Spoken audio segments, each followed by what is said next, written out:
Ford just jumped about 20% in 3 trading days. The headline is better guidance, a big earnings beat, and a stock that still looks cheap compared with normal tech multiples. But the question is not whether Ford has good news. The question is whether Ford is still a buy after this move, or whether the market just chased a messy turnaround too quickly. This is not financial advice, it is a FinanceToGo research breakdown. If you want clear stock reviews that separate headlines from valuation, subscribe to FinanceToGo. Here's what happened. Ford closed at $12.05 before the final leg of the move. Then pushed to $13.57 on a very heavy volume, and then closed at $14.48.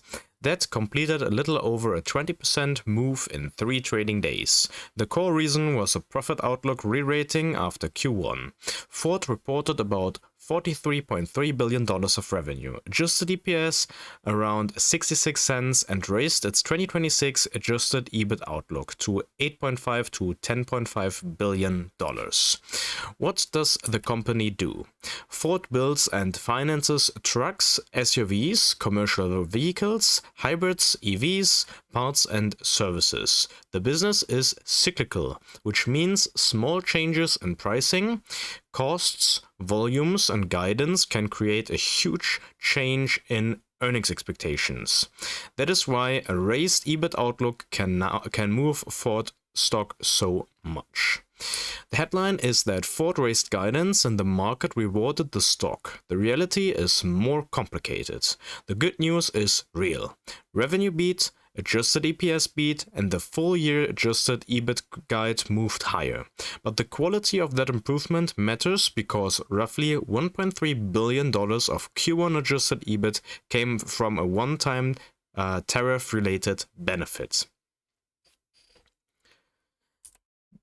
So did the numbers justify the move? The numbers justified some rebound. Revenue was about $43.3 billion. Adjusted EPS was around 66 cents compared with roughly 18 cents expected. Q1 adjusted EBIT was $3.5 billion and the 2026 adjusted EBIT guide moved to $8.5 to $10.5 billion. But there are real red flags. Excluding the one-time tariff benefit, Q1 adjusted EBIT was closer to $2.2 billion. Ford also has roughly $1.5 to $2.0 billion of incremental aluminum and supply chain costs. So the result was strong but not perfectly clean. On the chart, this was a fast value stock re-rating. Ford went from $12.05 to around $14.48, adding roughly $9.7 of market value. Ford is not expensive in the same way a high-growth software stock can be expensive, but after a 20% move, the margin of safety is much smaller.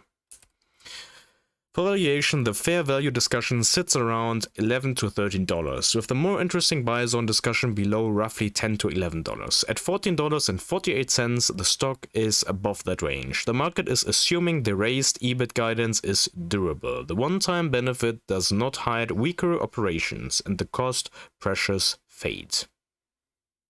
So, is it a buy after the move? For FinanceToGo's post-move rating, Ford lands as a sell after the jump. Not a strong sell because the guidance improvement is real and the valuation is not crazy on adjusted profit measures. But it still is a sell because the move is not clean enough to chase after a 20% spike. I would get more interested closer to the $10 to $11 area, or if Ford proves that EBIT strength continues with one-time help. So, let's take a look at what to watch next. Adjusted EBIT without one-time benefits, free cash flow conversion, EV losses, aluminum and supply chain costs, and truck and commercial demand. The simple takeaway is this. Ford's headline got better, but the stock already paid for a lot of it.